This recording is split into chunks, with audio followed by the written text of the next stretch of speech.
After losing her son during childbirth, a single mother agrees to take care of a millionaire paraplegic, until one day she arrives without knocking and is shocked by what she sees. Before we dive into the story, drop a comment below and tell us where you're watching from. Enjoy the story. The silence in the delivery room that December morning told Sarah Mitchell everything before the doctor spoke the words that shattered her world.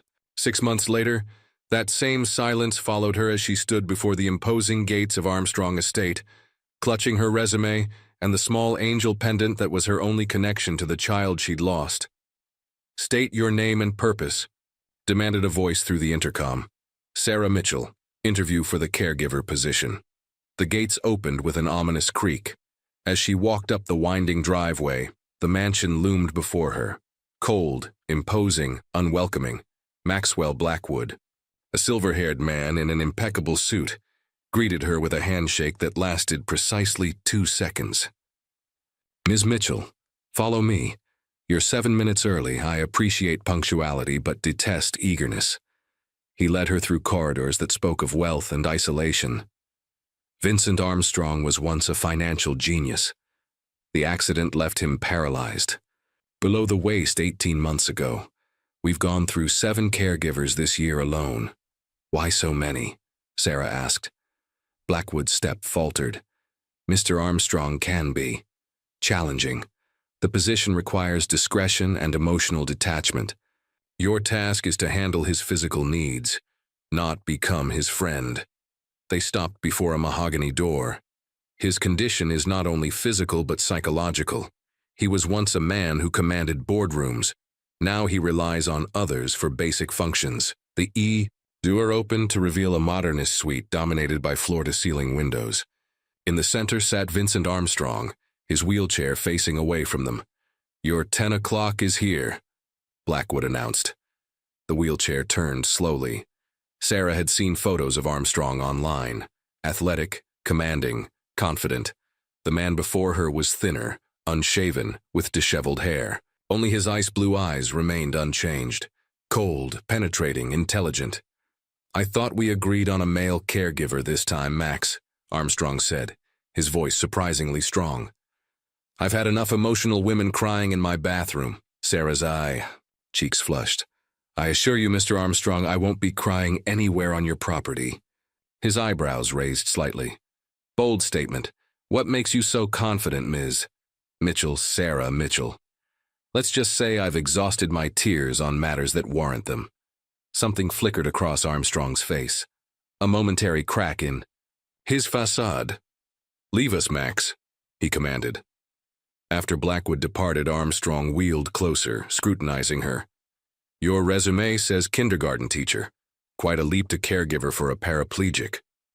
"I've been volunteering at Mercy Hospital. I've received training in basic care. That doesn't explain the career change." "Personal circumstances necessitated a change," she said simply. Armstrong's laugh was sharp. "Necessity? That I understand." He gestured to his legs. "Be clear. I don't need compassion or inspiration. I need someone who can help me bathe without making it a pity party, who won't flinch at my scars, who won't try to fix me. With all due respect, your assumptions about my intentions say more about you than me. I need this job for the salary, not to fulfill some savior complex." To her surprise, Armstrong didn't seem offended. "The salary is substantial because the job is demanding. 5 days, 12-hour shifts, quarters here if needed. Duties include therapy assistance, meal preparation, medication management. Previous caregivers found the isolation challenging. I don't entertain visitors or engage in small talk. When would you need me to start?" she asked. Armstrong looked momentarily taken aback. "Tomorrow, 7 a.m. I'll be here at 6:45. A ghost of a smile played at his mouth. "Not too eager, I hope." When Blackwood returned, Armstrong announced, "Ms. Mitchell starts tomorrow. See to the paperwork. And have her background check on my desk tonight." Outside, Sarah stood looking back at the mansion. Tomorrow she would enter not as a visitor but as an employee to a man determined to push away anyone who came close. Her hand found the angel pendant. "I don't know if this is the right choice," she whispered to the child who would never hear her, "but it's a chance to keep going." What Sarah couldn't know was that behind one of those windows, Vincent Armstrong watched her departure. A man haunted by his own secrets, one of which lay behind a locked door she would one day discover. Sarah arrived at the Armstrong estate at precisely 6:43 a.m. Dawn was just breaking, casting long shadows across the manicured grounds. She carried only a small duffel bag containing essentials for her shift. Blackwood opened the door before she could knock. "Punctual," he observed, checking his watch. "Follow me. I'll show you to the staff quarters first, then Mr. Armstrong's suite." The staff quarters were surprisingly comfortable, a small bedroom with adjoining bathroom, though clearly designed for functionality rather than luxury. Blackwood handed her a folder containing schedules, emergency contacts, and detailed instructions for Vincent's medications and physical therapy routines. "Mr. Armstrong typically wakes at 7:30. You'll prepare his breakfast, assist with morning hygiene, and administer his medication. His physical therapist visits Tuesdays and Thursdays. The rest of the time, you'll follow the exercises in this manual." Sarah nodded, absorbing everything. "And his medical history. Should I be aware of complications beyond the paralysis?" Blackwood's expression tightened. "Everything you need to know is in the file. Mr. Armstrong values his privacy." He consulted his watch again. "It's time. He may already be awake." Vincent was indeed awake, sitting by the window in the same position she'd left him the day before, as if he hadn't moved all night. Maybe he hadn't. "Good morning, Mr. Armstrong," Sarah said, keeping her voice neutral. He didn't turn immediately. "Ms. Mitchell, right on time." "I'll leave you to get acquainted with the routine," Blackwood said, already retreating. "I'll be in my office if needed." After he left, an uncomfortable silence filled the room. Vincent finally turned his wheelchair to face her. "Have you read the schedule?" he asked. "Yes. Would you like breakfast first, or would you prefer to start with your morning routine?" "Routine first. I dislike eating in my night clothes." Sarah nodded, moving toward the adjoining bathroom to prepare. When she returned, Vincent was staring out the window again. "I can manage most of it myself," he said, his voice tight.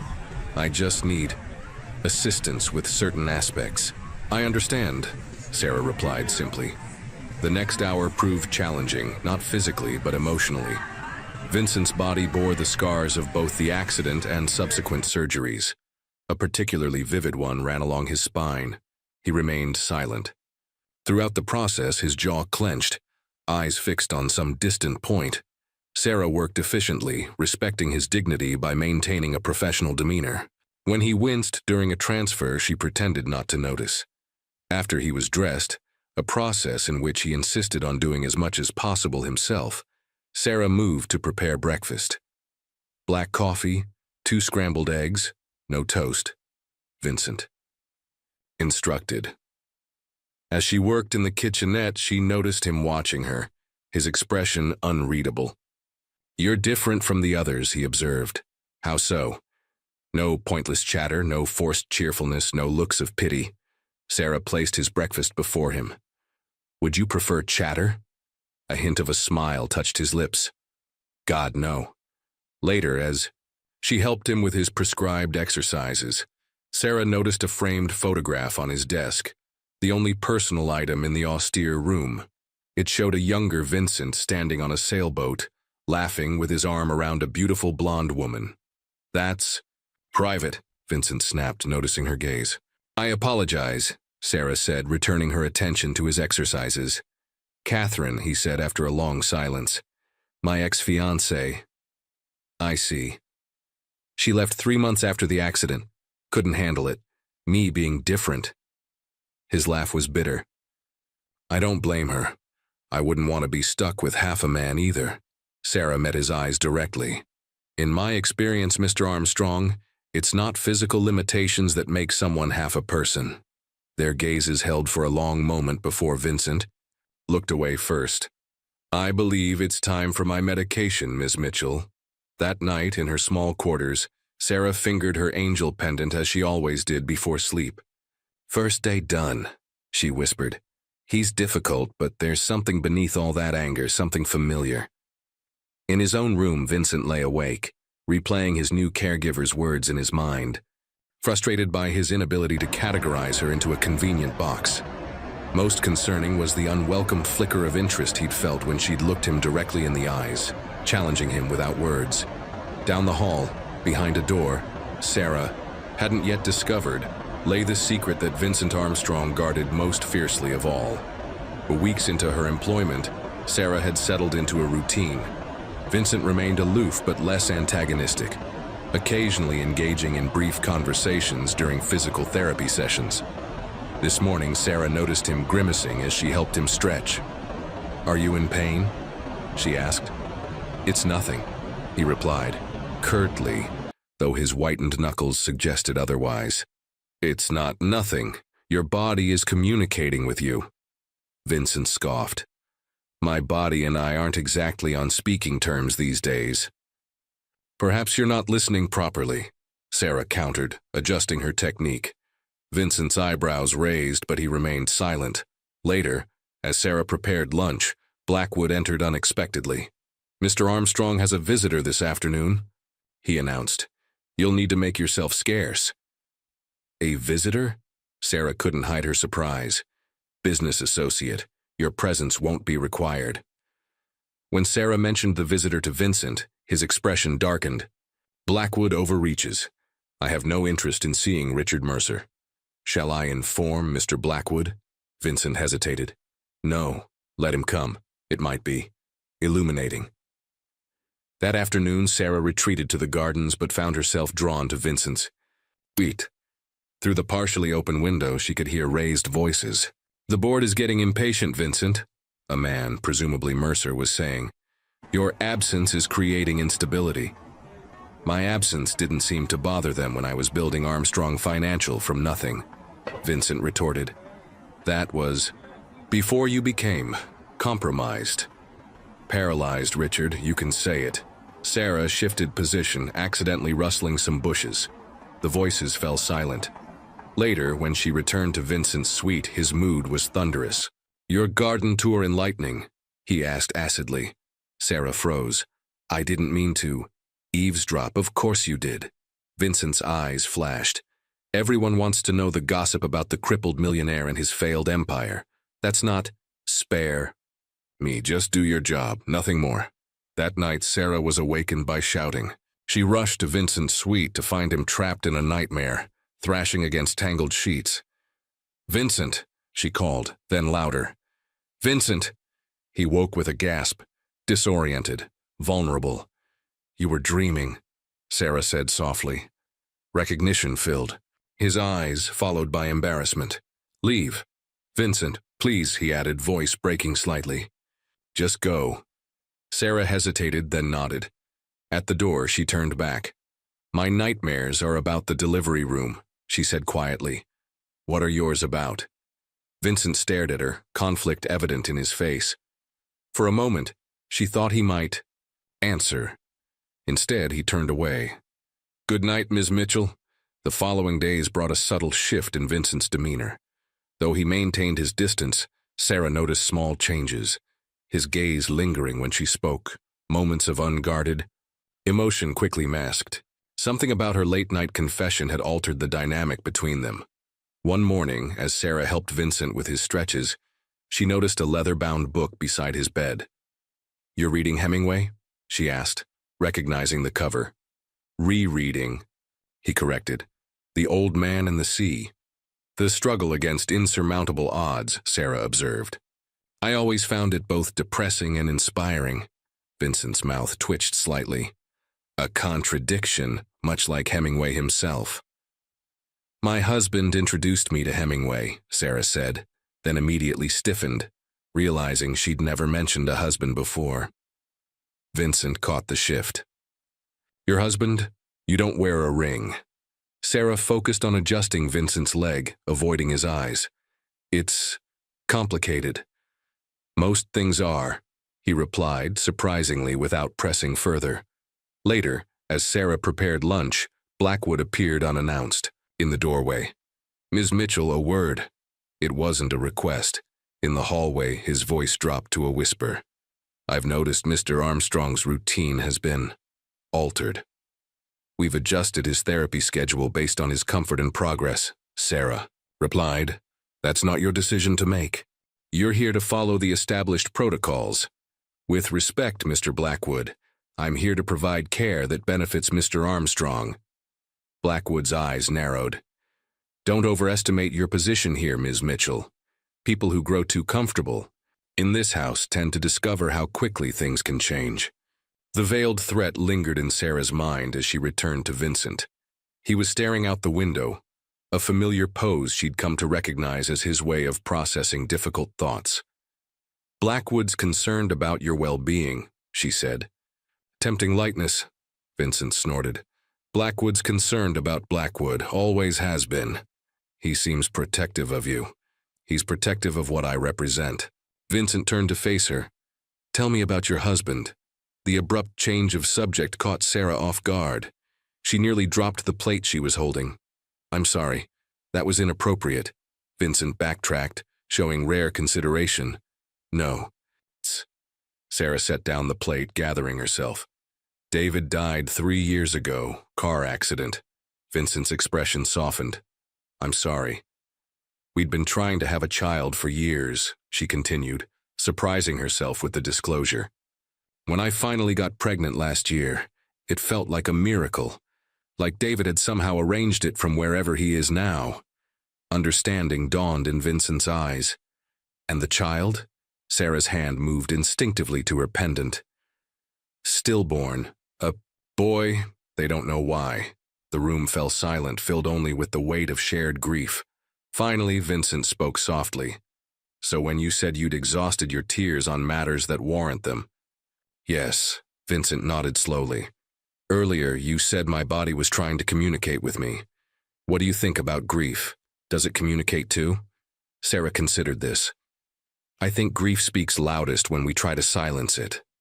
Something shifted. In Vincent's eyes. Recognition, perhaps. He wheeled closer to his desk and retrieved a key from the drawer. There's something I want to show you, he said, holding out the key. The door at the end of the east corridor. Would you unlock it for me? I'll meet you there. Sarah took the key, feeling its weight. Not just metal, but trust being tentatively extended. At the end of the east corridor stood a door she'd noticed but never approached. With slightly trembling hands, Sarah inserted the key and turned it. The door opened with a soft click, revealing darkness beyond. Sarah hesitated at the threshold, unsure if she should enter or wait. The sound of Vincent's wheelchair approaching made the decision for her. She stepped inside, feeling for a light switch. When the lights flickered on, Sarah gasped. The room was a state-of-the-art home gym, but what caught her attention was the parallel bars, treadmill with harness supports, and other specialized equipment clearly designed for rehabilitation. This isn't on any of the house plans, Blackwood. Showed me, she murmured as Vincent entered. Because Blackwood doesn't know about it, Vincent replied. I had it installed secretly after my doctors declared my condition permanent. Sarah walked slowly around the room, examining the equipment. You've been working on your own recovery. Attempting to, Vincent corrected. Without much success, he wheeled to the parallel bars and looked up at them with a mixture of determination and defeat. The finest equipment money can buy, and I can barely pull myself upright for 10 seconds.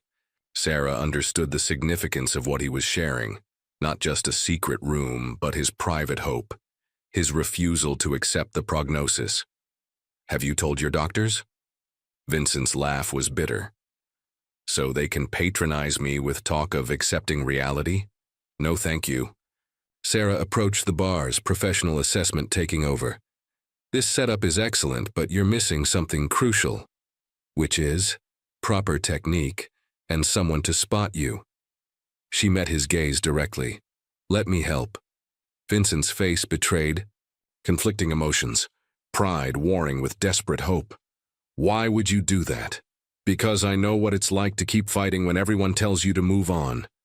Sarah held his gaze. And because it's literally my job to assist with your physical therapy. A ghost of a smile touched Vincent's lips. Fair point. Over the next hour, Sarah helped Vincent position himself at the bars, showed him proper weight distribution techniques, and supported him through a modified routine. "It's about training your body to remember," she explained. "The neural pathways may be damaged, but they can sometimes be rebuilt or rerouted." Vincent's arms trembled with exertion as he supported his weight. For a brief moment, Sarah felt what might have been a voluntary muscle contraction in his leg. "Did you feel that?" she asked, excitement coloring her voice. Vincent shook his head, frustration evident. "Nothing." Sarah didn't push, but made a mental out. The twitch had been subtle, but unmistakable. A small spark of hope ignited within her. After the session, Vincent was uncharacteristically quiet as Sarah helped him back to his suite. She wondered if she'd overstepped, pushing him too hard. "Thank you," he finally said as she prepared to leave for the evening, "for not dismissing the possibility." "Hope isn't a character flaw, Vincent." He looked away. "In my experience, it's often just delayed disappointment." "Maybe," Sarah acknowledged. "But without it, what's the point of anything?" Later that night, Sarah found a sealed envelope slipped under her door. Inside was a carefully folded note in Vincent's precise handwriting. "Sarah, same. Time tomorrow in the gym, if you're willing." Sarah smiled, tucking the note into her copy of The Old Man and the Sea that she'd brought from home. In his room, Vincent stared at the ceiling, replaying the moment in the gym. He hadn't told Sarah the truth. He had felt something. The faintest sensation, like a distant echo from limbs he'd believed were permanently silent. He was afraid to acknowledge it, afraid that naming the hope might somehow jinx it. But for the first time in 18 months, Vincent Armstrong fell asleep thinking about possibilities rather than limitations. Over the next 3 weeks, Sarah and Vincent established a new routine. Each afternoon they would slip away to the secret gym, working together on his rehabilitation. Vincent's progress was minimal but undeniable. Increased stamina, better balance, and occasionally, those small, involuntary muscle contractions that Sarah noticed but Vincent refused to acknowledge. Outside these sessions, Vincent gradually opened up, sharing stories of his life before the accident, his rise from humble beginnings to financial success, his passion for sailing, his plans for the future that had been derailed. "I was going to sail around the world," he confessed one evening as Sarah prepared his dinner. "Had the yacht custom built. It's sitting in a marina now, gathering barnacles." "You could still sail," Sarah suggested. "With modifications, it wouldn't be the same," Vincent interrupted, then sighed. "I'm sorry, that sounds ungrateful." "It sounds human," Sarah corrected gently. Their conversation was interrupted by Blackwood's sudden appearance. "Vincent, I need to discuss something with you." His gaze flicked dismissively to Sarah. "Alone." Vincent hesitated. "Ms. Mitchell can stay." Blackwood's expression tightened. "It's about Catherine." The atmosphere in the room instantly changed. Vincent's face hardened, his fingers gripping the arms of his wheelchair. "What about her?" "She's back in town. She's been calling the office, asking about your condition." Vincent was silent for a long moment. "And? I've kept her at bay, but she's persistent. Says she wants to make amends." Sarah busied herself at the counter, trying to be inconspicuous, but her mind raced. Catherine, the woman in the photograph, the ex-fiancée who had abandoned Vincent after his accident. "Tell her I'm not interested," Vincent said flatly. Blackwood cleared his throat. "She's threatening to go to the board, Vincent. Claims she has concerns about your management decisions being made through me." "Let her try," Vincent snapped, but uncertainty flickered in his eyes. After Blackwood left, silence hung heavy in the room. Sarah finished preparing dinner, unsure whether to mention what she'd heard. "Catherine is a mistake I'd rather not revisit," Vincent said suddenly, answering her unasked question. "She made her choice when she decided a man in a wheelchair wasn't worth loving." Sarah placed his dinner before him. "People can change." "You believe that?" Vincent's tone was skeptical. I have to, Sarah replied quietly. Later that night, Sarah headed to her quarters. She nearly collided with a woman in the hallway, tall, blonde, impeccably dressed. Recognition was instant. The woman from the photograph. Who are you? The woman demanded, her tone imperious. Sarah Mitchell, Mr. Armstrong's caregiver. The woman's perfectly sculpted eyebrows rose. Caregiver. How quaint. I'm Catherine Sinclair, Vincent's fiancée. Ex-fiancée, Sarah corrected before she could stop herself. Catherine's smile was cold. Temporary status, I assure you.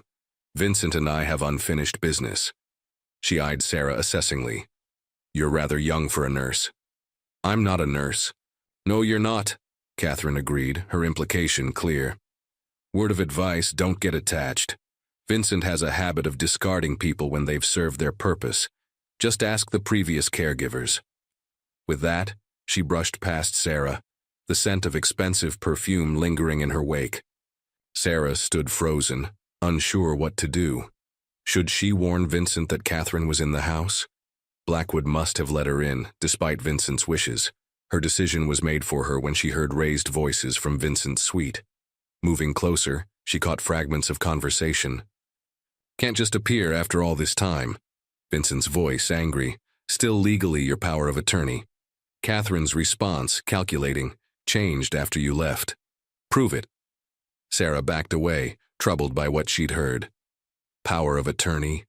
What exactly was Catherine's legal standing in Vincent's life? In her room, Sarah pulled out her phone and did something she'd avoided until now. She searched for information about Vincent Armstrong's accident. What she found chilled her to the bone. Sarah stared at her phone, the article illuminating her face in the darkened room. Financial titan Vincent Armstrong critically injured in suspicious single-vehicle accident. The details were sparse but troubling. Late-night drive on a deserted road. No witnesses.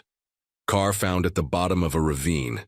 Initial police reports suggesting brake tampering but no conclusive evidence. Case eventually classified as an accident, despite lingering questions. Most disturbing was the timing. Just days after Vincent had announced a major restructuring of Armstrong Financial that would have removed several long-standing board members. Sarah's mind raced. Was it possible Vincent's accident hadn't been an accident at all? And if so, who stood to benefit? The board members? Blackwood? Even Catherine? A soft knock interrupted her thoughts. Sarah quickly turned off her phone and opened the door to find Vincent outside, his expression strained. I apologize for this unusual request, he said. But would you join me for a drink? I find myself in need of. He hesitated. Conversation. In his suite, Vincent poured 2 glasses of whiskey, his movements precise despite his obvious agitation. Catherine's here, Sarah said, accepting the glass. You met her. Not a question. Briefly, she introduced herself as your fiancée. Vincent grimaced. Catherine excels at rewriting reality to suit her purposes. She mentioned being your power of attorney. Vincent took a long sip before responding. A legal arrangement made before the accident. I was in a coma for 2 weeks. When I woke, Catherine was making decisions about my treatment, my company, my life. And now? I've been working with a lawyer to change it, but Catherine has. Complicated things. Claims I'm not competent to manage my own affairs due to my condition. Sarah absorbed this with growing concern. That's why the rehabilitation room is secret. Vincent nodded. If Catherine or the board discovered I was attempting recovery, they'd use it against me. Claim I'm in denial, refusing to accept reality, making irrational decisions. But that's absurd. Pursuing physical therapy is completely rational. Not when the top neurologists have declared my condition irreversible. Vincent's laugh was bitter. The irony is suffocating. If I accept their prognosis, I'm too disabled to manage my affairs. If I fight it, I'm delusional and still unfit. Sarah leaned forward. Vincent, I found an article about your accident. It suggested it might not have been an accident at all. Vincent went still. Why were you researching my accident? Because I care what happens to you, Sarah admitted.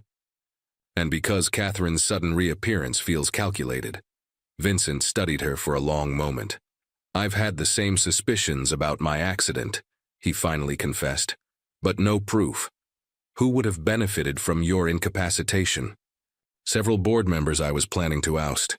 Blackwood, whose position I was reconsidering, and Catherine, who had access to significant funds as my fiancée, particularly if I were permanently disabled.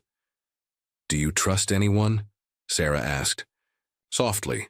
Vincent met her gaze directly. I'm beginning to. The intimacy of the moment hung between them. Fragile and unexpected. Catherine's presence complicates things, Vincent continued, breaking the silence. She'll be watching closely, looking for leverage. We should suspend our rehabilitation sessions temporarily. Sarah felt a pang of disappointment. Is that what you want? What I want, Vincent said carefully, is to continue fighting. But not at the expense of giving Catherine ammunition. Sarah considered this. What if we could continue somewhere she wouldn't think to look? Vincent raised an eyebrow. What do you have in mind? Your yacht. You said it's sitting unused. Could we adapt it for therapy sessions? For the first time since Sarah had met him, Vincent Armstrong smiled. A genuine, unguarded smile that transformed his face. Ms. Mitchell, he said, you continue to surprise me. The next morning, Sarah found Catherine waiting for her in the kitchen, elegant in a silk blouse and tailored pants. You and Vincent seem to have quite the late-night chat, Catherine observed casually. Sarah kept her expression neutral. Mr. Armstrong had trouble sleeping. Catherine's smile didn't reach her eyes. Yes, he's always struggled with that. Among other things, I do hope you're not getting attached. Vincent can be quite charming when he wants something. Mr. Armstrong has been nothing but professional with me, Sarah replied evenly. Of course he has. Catherine's tone was patronizing. Just remember your place in this house, Sarah. Some roles are temporary by design. As Catherine sauntered away, Sarah felt a chill that had nothing to do with the morning air. Catherine Sinclair was dangerous, and clearly viewing Sarah as a threat. The marina sparkled under the midday sun as Blackwood reluctantly drove Vincent and Sarah to the yacht. Vincent had insisted on the outing, claiming he needed to check on his investment. Blackwood had protested but ultimately relented when Vincent mentioned involving his lawyer. I don't understand why your caregiver needs to accompany you, Blackwood muttered as he helped transfer Vincent from the car to his wheelchair. Because I require care, Max. It's rather implied in her title. Vincent's tone was dry. The yacht was impressive, a 65-foot vessel with sleek lines and custom modifications. As they boarded via the specially designed ramp, Sarah noticed Vincent's expression change, a mixture of pain and longing crossing his features. I'll return in 2 hours, Blackwood said, clearly unhappy with the arrangement. Make it 3, Vincent countered. I have thorough inspection plans. Once Blackwood was gone, Vincent led Sarah below deck to a spacious living area. This was my sanctuary, he explained, gesturing around.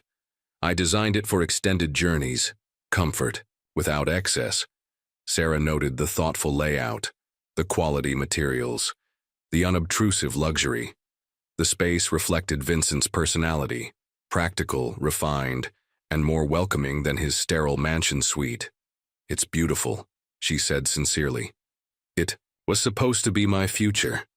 Vincent's voice held uncharacteristic vulnerability. After building the company, I planned to step back, spend time on the water. It could still be your future, Sarah suggested gently. Different from what you imagined, but still yours. Vincent considered this, then changed the subject. You mentioned adapting it for therapy. What did you have in mind? For the next hour, they worked together, identifying areas that could accommodate rehabilitation equipment. The yacht already had good stabilizing rails, open spaces, and even a small swimming pool that could be perfect for water therapy. The water would provide buoyancy, making it easier to attempt standing and walking movements, Sarah explained. Vincent nodded, his expression thoughtful. I'd need help getting in and out. That's what I'm here for, Sarah replied simply. There. Eyes met and something shifted in the air between them. Vincent cleared his throat.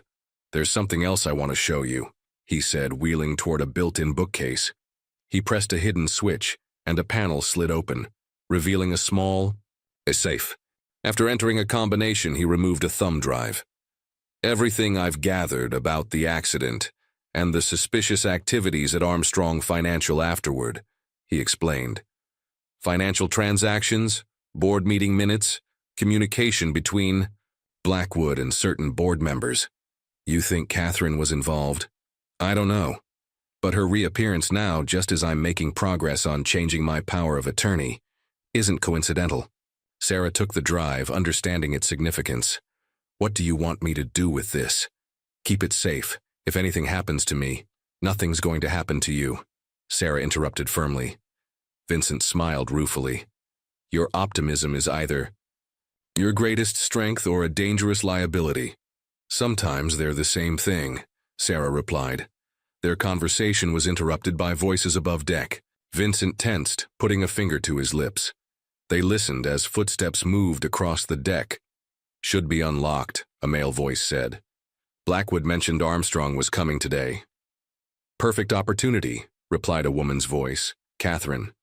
"Find anything that shows he's mentally unfit. Journal entries, medication changes, anything." Vincent's jaw tightened.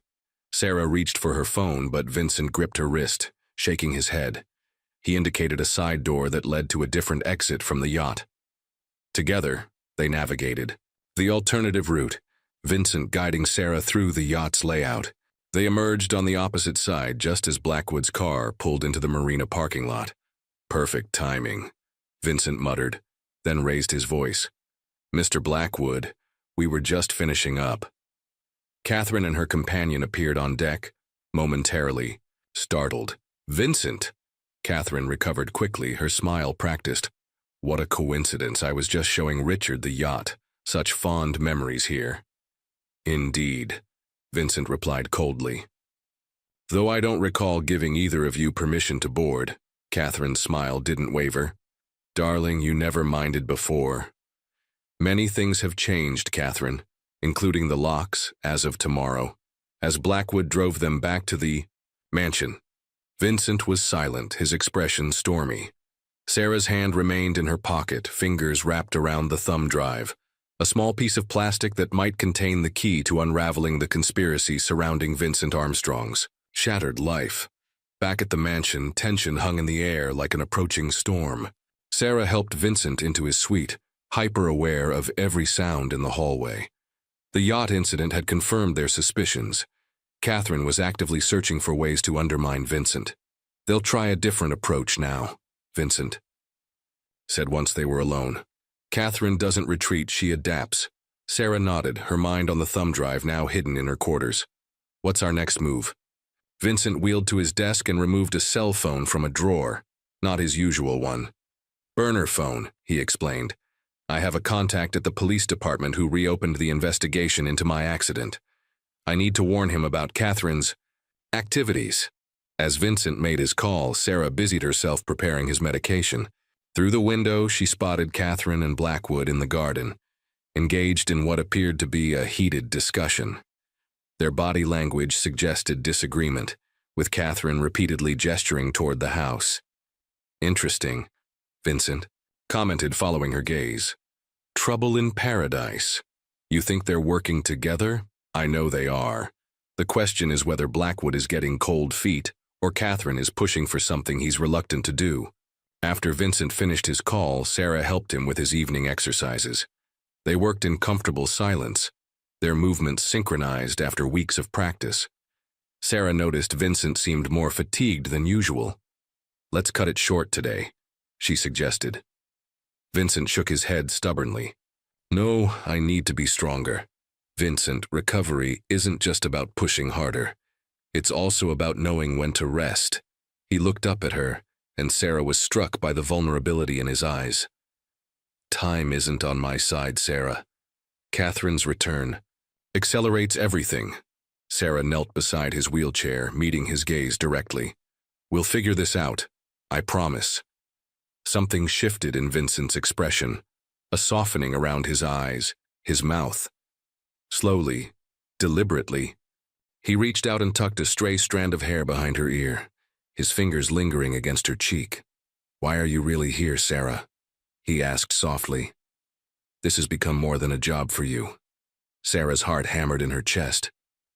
"Because you deserve someone who believes in you.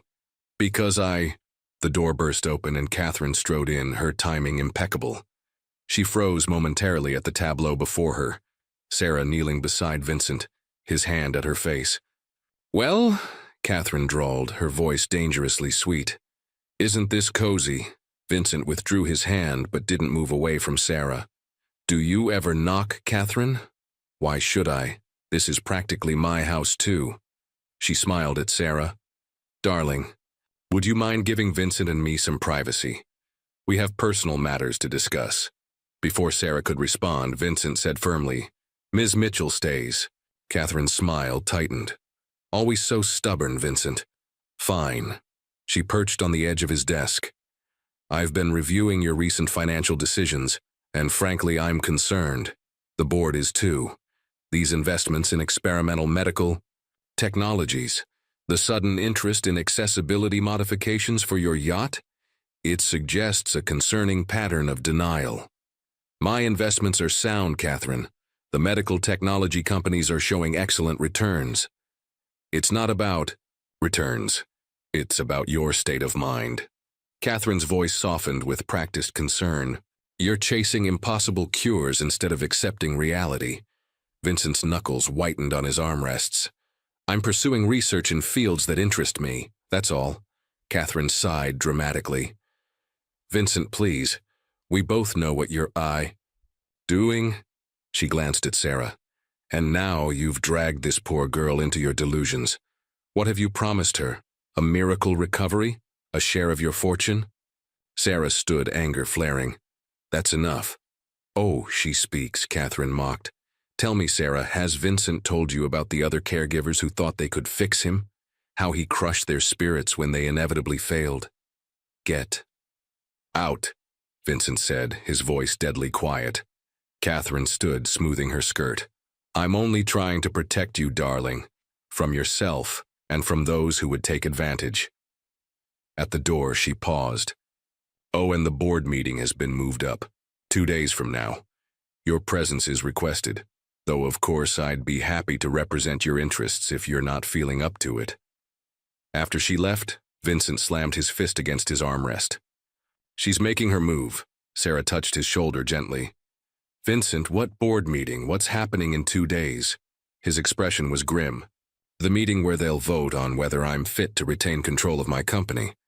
The next morning dawned with a sense of urgency. Vincent was already awake when Sarah arrived, studying documents spread across his desk. "I've been reviewing everything. From the thumb drive," he explained, his eyes red-rimmed from lack of sleep. "There's a pattern of financial irregularities beginning just after my accident." Sarah placed a cup of coffee beside him. "What kind of irregularities?"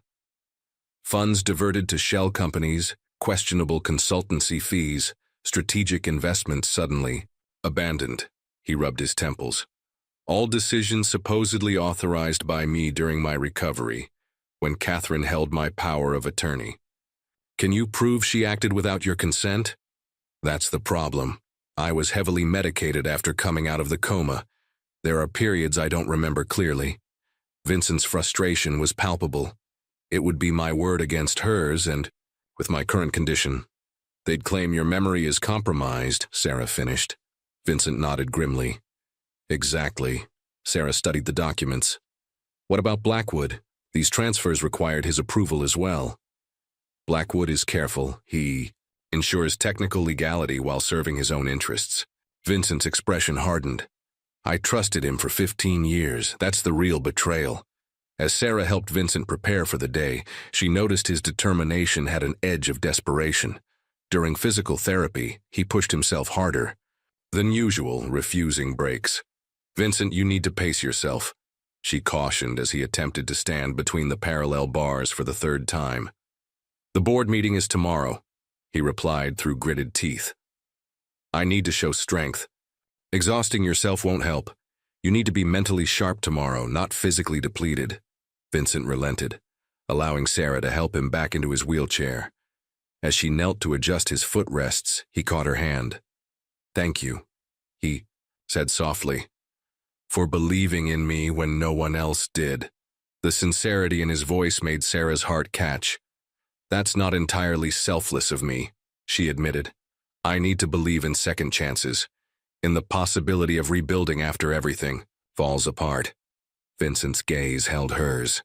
"Is that what we're doing, Sarah? Rebuilding?" Before she could answer, Vincent's secure phone rang.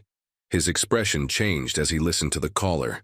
"Are you certain?" he asked, tension evident in his voice. After receiving confirmation, he ended the call and turned to Sarah. "That was my police contact. They found evidence the brake lines on my car were deliberately cut." Sarah gasped. "So it was attempted murder, and they found fingerprints that don't match mine or the garage mechanic's. Whose are they?" "They're running them now." Vincent's expression was grim. "But this changes everything. If I can prove someone tried to kill me and is now trying to take my company." A knock at the door interrupted them. Blackwood entered, his usual composed demeanor slightly frayed. "Vincent, we need to discuss tomorrow's presentation to the board." His eyes narrowed at their close proximity, but he made no comment. "Of course, Max," Vincent replied with unexpected affability. "Sarah, would you mind giving us the room, and perhaps check if that package I mentioned arrived?" Sarah understood the coded message. "Right away, Mr. Armstrong." In her quarters, Sarah transferred the thumb drive's contents to her personal laptop and composed an email to the address Vincent had given her, his lawyer. She attached the financial documents along with a summary of recent events, including Catherine's suspicious behavior and the new evidence about the brake lines. As she finished, a text arrived on her phone from an unknown number. "Meeting moved up. Coming for Vincent now. Get to safe room." Sarah's heart raced as she ran toward Vincent's suite. Halfway there, she heard raised voices. Slowing her pace, she approached cautiously and peered around the corner. Catherine, Blackwood, and two men in suits stood in Vincent's doorway. "This is ridiculous," Vincent was saying, his voice tight with controlled anger. "The meeting is scheduled for tomorrow." "The board has concerns about your mental state," Catherine replied smoothly. "These gentlemen are healthcare professionals who will evaluate you before the meeting." "You mean sedate me?" Vincent countered. "Make me appear incompetent." "Only if necessary, Mr. Armstrong," one of the men said. "We're here to help." Sarah retreated silently, mind racing. The safe room Vincent had mentioned must be the secret gym. She needed to warn him, create a distraction, anything to give him time to get there. Taking a deep breath, Sarah rounded the corner and walked directly toward the confrontation, a plan forming with each step. Sarah approached the group with rehearsed casualness, carrying Vincent's medication tray. "Excuse me, Mr. Armstrong needs his afternoon medication." All eyes turned to her. Catherine's expression soured. "It can wait." "Actually, it can't," Sarah countered firmly. "His blood pressure medication is time-sensitive. Missing a dose could cause complications." The medical professionals exchanged concerned glances, exactly the reaction Sarah had hoped for. "Perhaps we should allow Ms. Mitchell to administer the, medication first," one suggested. Catherine began to protest, but Blackwood interrupted. "A few minutes won't make a difference." They reluctantly stepped aside. Sarah entered Vincent's suite, closing the door partially behind her. Vincent's eyes held a question. "Your medication, Mr. Armstrong," Sarah said meaningfully, setting down the tray. She leaned closer, whispering, "Safe room. Now." Vincent nodded imperceptibly. "Would you mind getting me some water, Ms. Mitchell? The filtered kind from the kitchen." "Of course." Sarah moved to leave but turned back as if forgetting something. "Oh, and should I prepare the therapy room for later?" "Yes," Vincent replied, understanding her real question. The usual setup. In the hallway, Catherine watched Sarah, suspiciously. "I'll accompany you to the kitchen. Suit yourself," Sarah replied, keeping her voice steady despite her racing heart. In the kitchen, Sarah filled a glass with filtered water, mentally calculating the quickest route from Vincent's suite to the secret gym. "He won't get better, you know," Catherine said suddenly. "No matter how much therapy you do." Sarah kept her expression neutral. "It's not about getting better, it's about maintaining function." Catherine laughed coldly. "Is that what he told you?" "Vincent always was good at crafting convenient narratives." She stepped closer. "Tell me, what did he promise you? Money? Security? Love?" "Mr. Armstrong has been nothing but professional." "Please," Catherine scoffed. "I see how you look at him, how pathetically eager you are to please." "It's the same with all his caregivers." Sarah's grip tightened on the glass. "If you'll excuse me, Mr. Armstrong needs his medication." As they returned, Sarah felt a mounting sense of dread. The hallway outside Vincent's suite was empty. No Vincent. No Blackwood. No medical evaluators. Catherine smiled at Sarah's obvious concern. "Looking for someone. They've taken Vincent to his study for the evaluation. Professional setting, you understand?" Sarah's mind raced. The study was in the opposite direction from the gym. Vincent wouldn't have gone willingly. "I still need to give him his medication," Sarah insisted. "I'll make sure he gets it," Catherine replied, holding out her hand for the water glass. Sarah reluctantly handed it over, mind searching for a new plan. "I should check if he needs anything else." "That won't be necessary. You're relieved for the rest of the day, Ms. Mitchell." "In fact," Catherine's smile turned predatory, "I've discussed your performance with Mr. Blackwood. We both agree it would be best if you packed your things. You can't fire me, only Mr. Armstrong can do that. Vincent is in no condition to make personnel decisions right now. As his power of attorney, I'm acting in his best interest." Sarah stood her ground. "I'd like to hear that from him directly." Catherine's facade of pleasantness disappeared. "Security will escort you out if necessary." "Don't make this uglier than it needs to be." Sarah knew she was outmaneuvered, for now. She needed to reach the safe room before they realized Vincent wasn't in the study.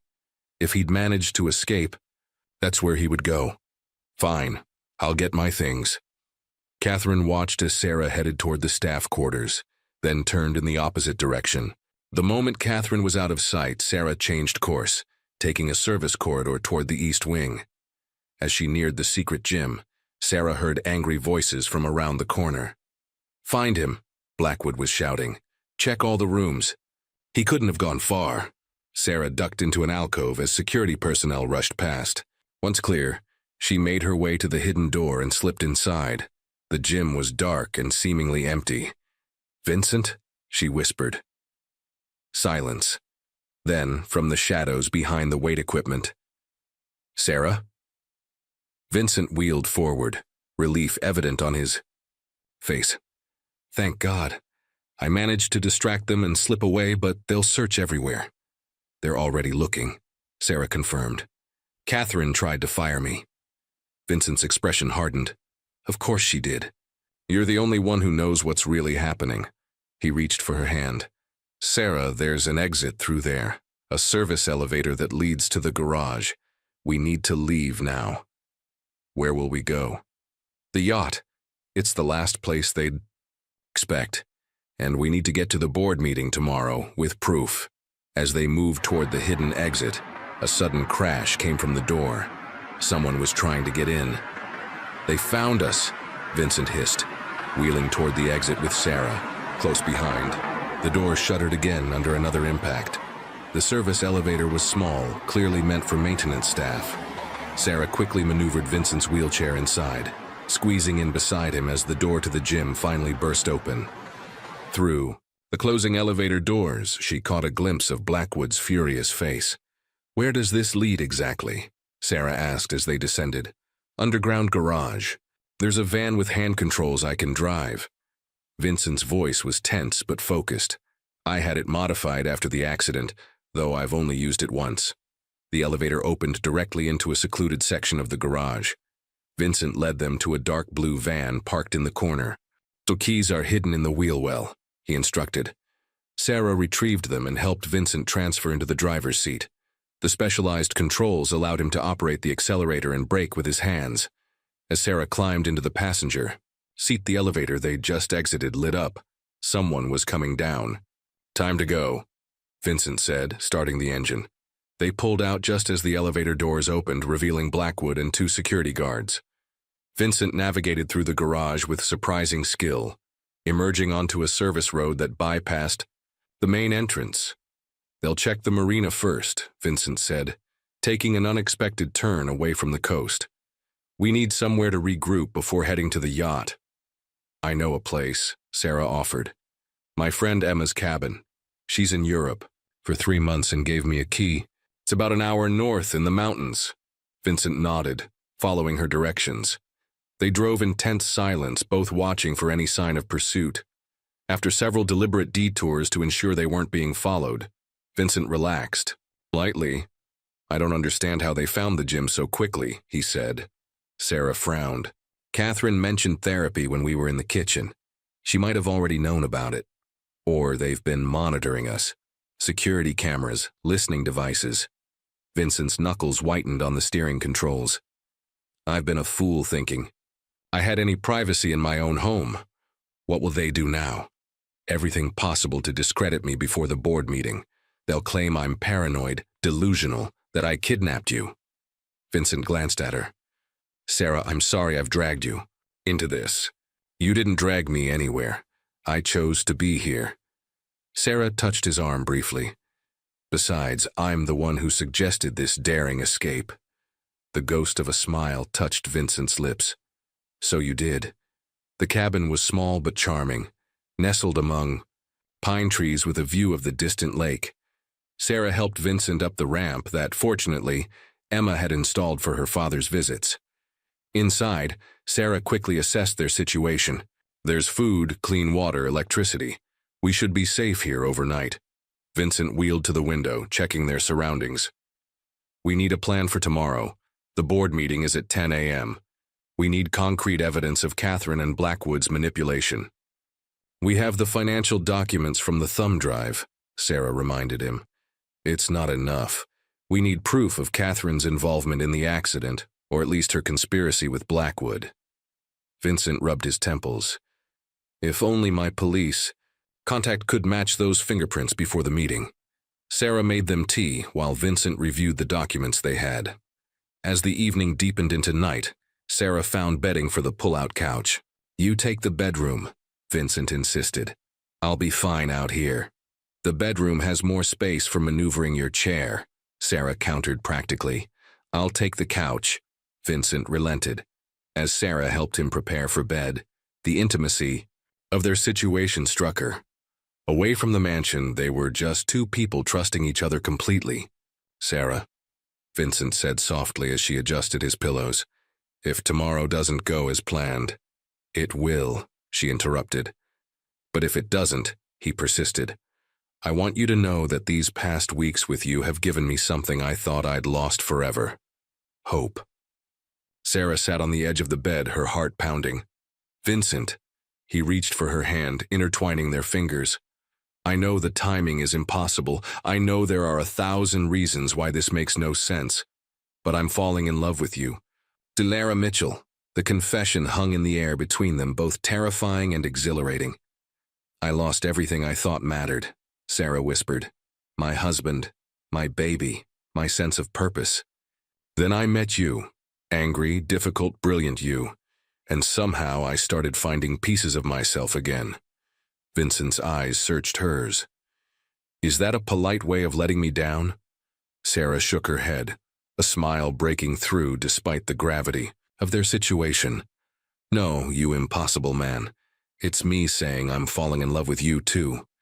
Their first kiss was gentle, tentative, a promise of possibilities neither had dared imagine until now. Outside the cabin, unbeknownst to them, headlights briefly illuminated the darkened road before switching off. Dawn broke with golden light filtering through the pines surrounding the cabin.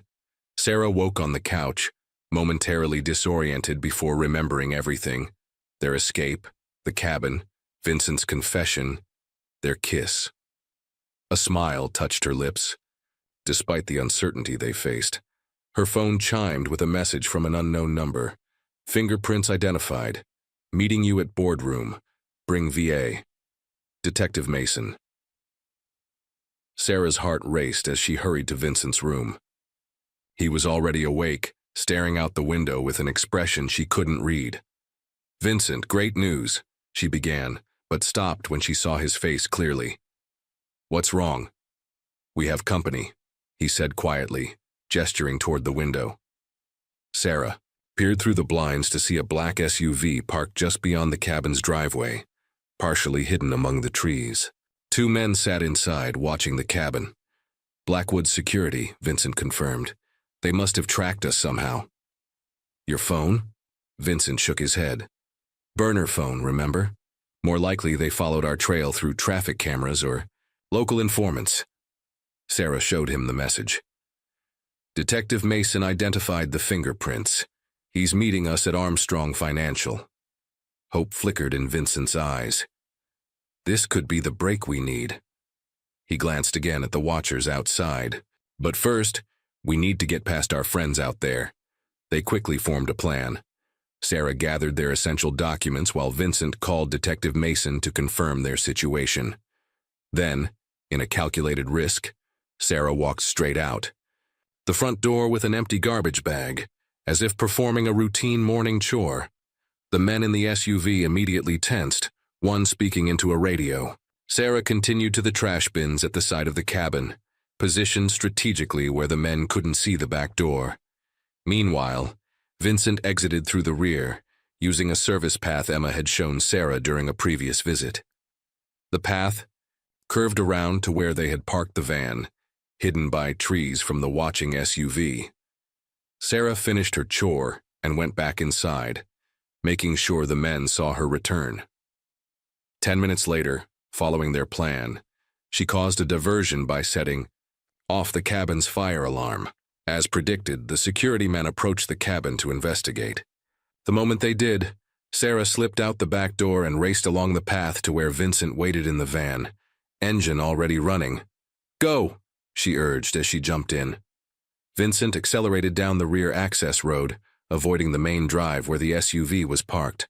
By the time Blackwood's men realized what was happening, they had a significant head start. "We have 90 minutes to reach the board meeting," Vincent said, checking the time. "And we need to evade any pursuit." They took back roads, changing direction several times to throw off followers. Vincent drove with intense concentration, his jaw set with determination. "What do you think Detective Mason found?" Sarah asked.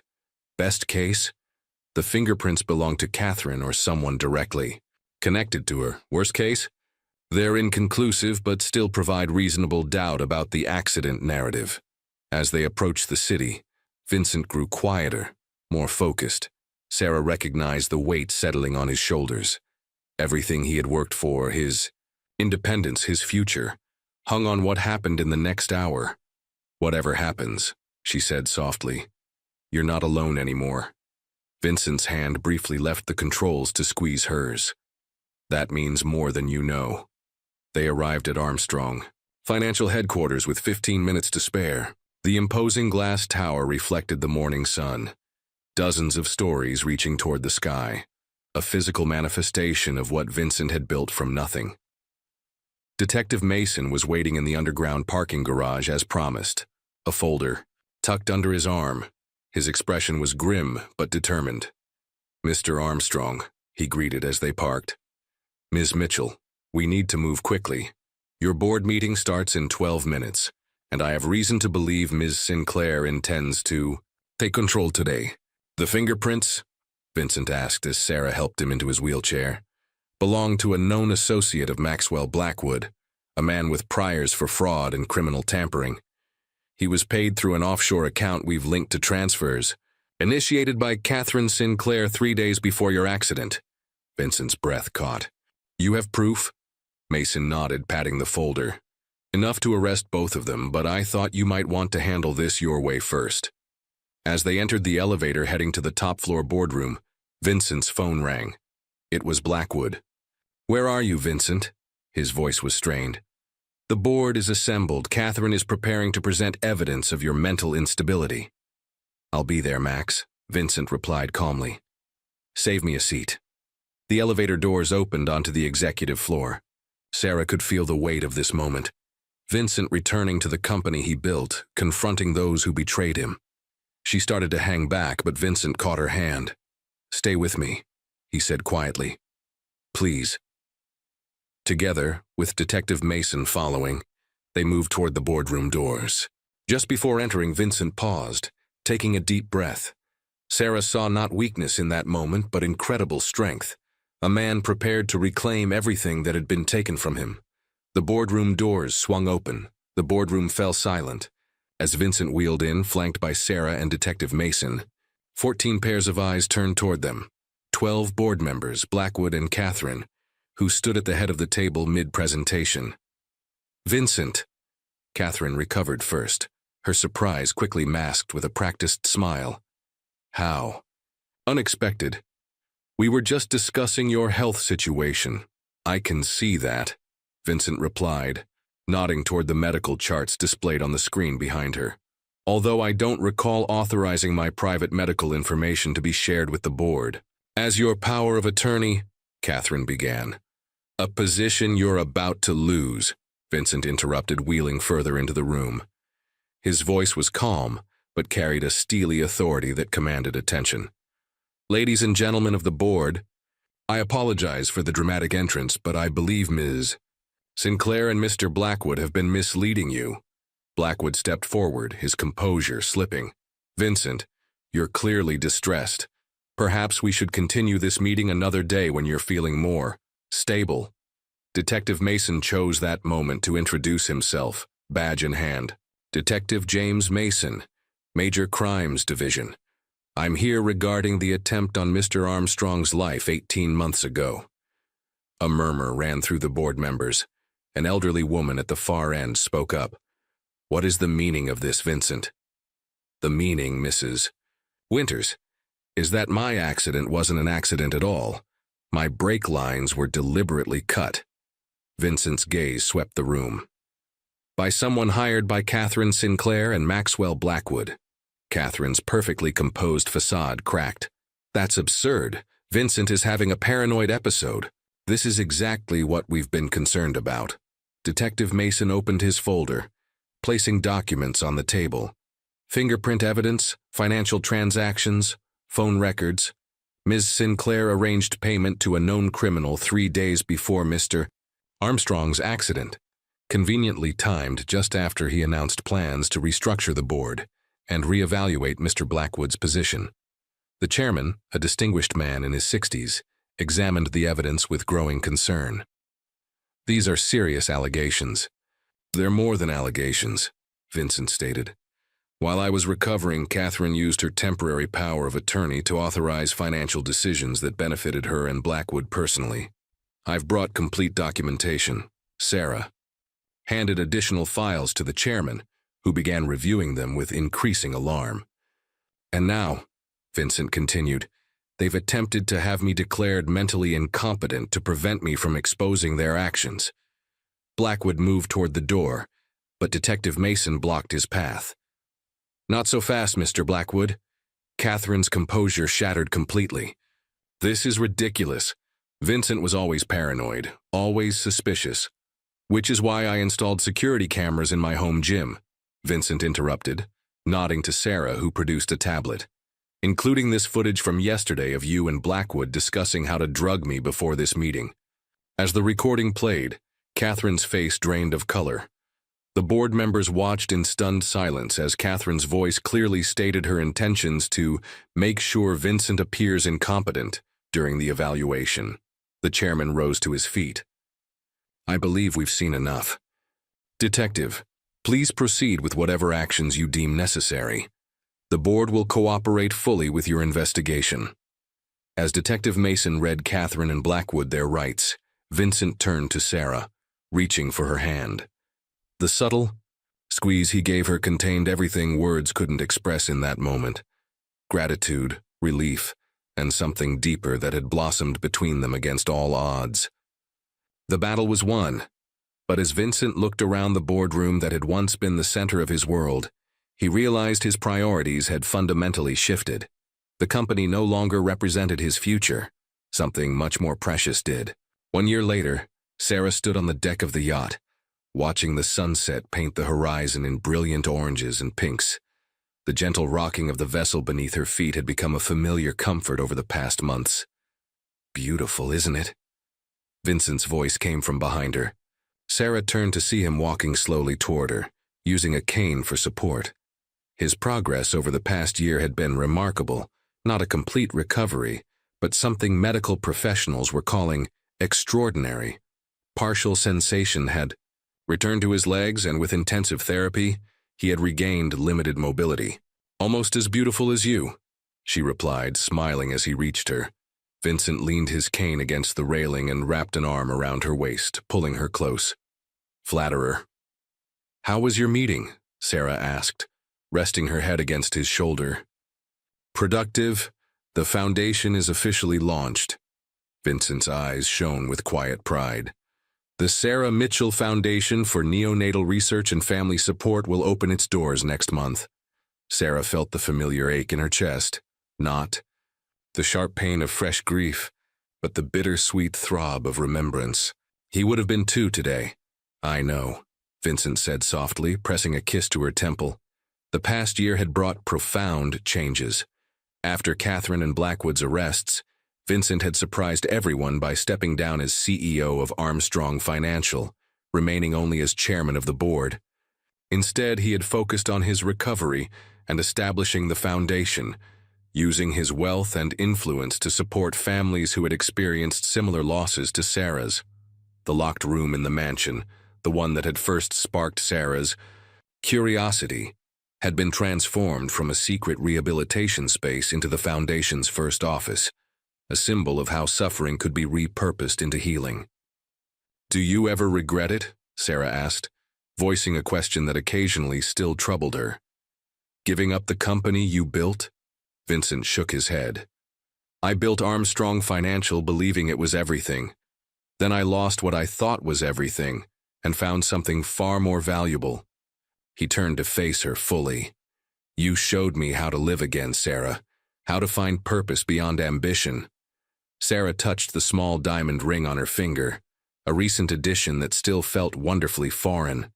"Besides," Vincent added with a smile, "our next adventure is about to begin." As if on cue, the cabin door opened, and a social worker appeared with a small bundle in her arms. A 6-month-old baby girl whose parents had died in a car accident, with no family to claim her. The adoption paperwork had been finalized that morning. "Mr. and Mrs. Armstrong," the social worker said, "someone's ready to meet you." As Sarah took the baby in her arms, she felt the circle of life completing itself, not erasing her past losses, but weaving them into a new tapestry of hope. The child blinked up at them with curious eyes, unaware she was the beginning of a new family born from brokenness made whole again.